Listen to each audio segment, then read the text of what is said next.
The dogs of war were finally turned loose to do what they were designed to do. Designed to be the best anywhere doing anything, whether sea, air, or land.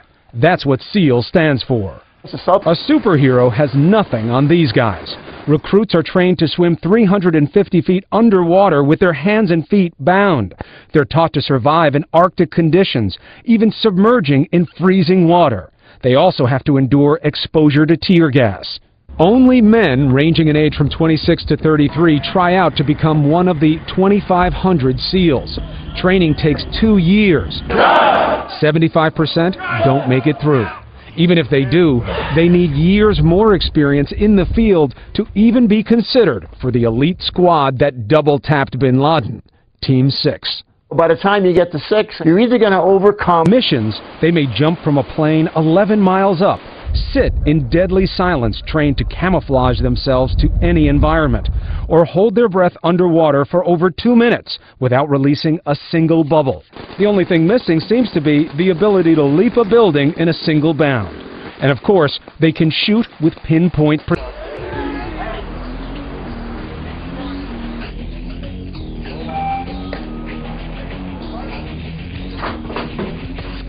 Get down in the mud and start crawling!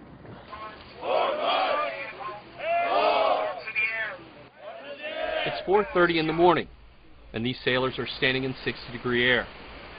Their bodies shake from the cold Pacific Ocean water they were just submerged in. It's only 30 minutes into their first day of Phase 1. They only have 6 months of basic underwater demolition school left. It isn't going to get easier for these sailors. For the next few hours, they are subjected to running, freezing temperatures, and some verbal motivation. Every BUD/S candidate describes these activities. That doesn't deter BUD/S candidates. The grueling physical training of BUD/S serves 3 purposes. The first is to push these men to their limitations and take it further. The second is to develop a teamwork mentality. Finally, it's designed to weed out the sailors who aren't cut out for the job of special operators. They want to see how you perform when you're completely stressed, when you're completely exhausted, when you're on the brink of injury, when you're,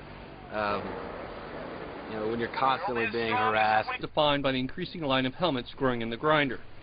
Each helmet symbolizes a sailor who didn't make it. Hard doesn't describe it well enough. If the cold ocean water does surf, not on a run or on the obstacle course. Towards the rope. You have to get speed and let your speed. These men starting BUD/S learn a lot about themselves within the first few hours. From the greenest sailor to a commissioned officer, the choice is clear. Lead or get out. And that's just the beginning. And all you can, hope your body holds up and try to help out the guys next to you to take your mind off your pain. And it all starts in the mind. It's mental toughness is what gets you through. So you can be 110 pounds. BUD/S side by side with enlisted. There is no easier version for officers. They get it just as difficult in INDOC. Phase 1 for these sailors culminates with Hell Week. But finishing BUD/S doesn't make you a SEAL.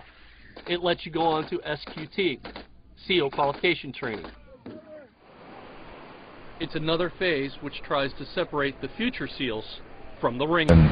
Cultures, they have to be trained in aircraft and techniques, and also they have to have a quality of mind that is able to make split-second judgments and adjust to changes, because, as we have all said for years, usually your battle plan changes after the first contact quality they have.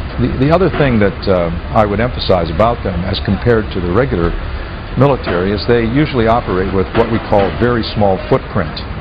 In other words, there is not the same, yes, there are backup plans, yes, there is a force protection plan, yes, there's the plan in place to go in and rescue someone if they're down, but fundamentally they're operating with a much less of a safety net than you typically have in a conventional military situation where you have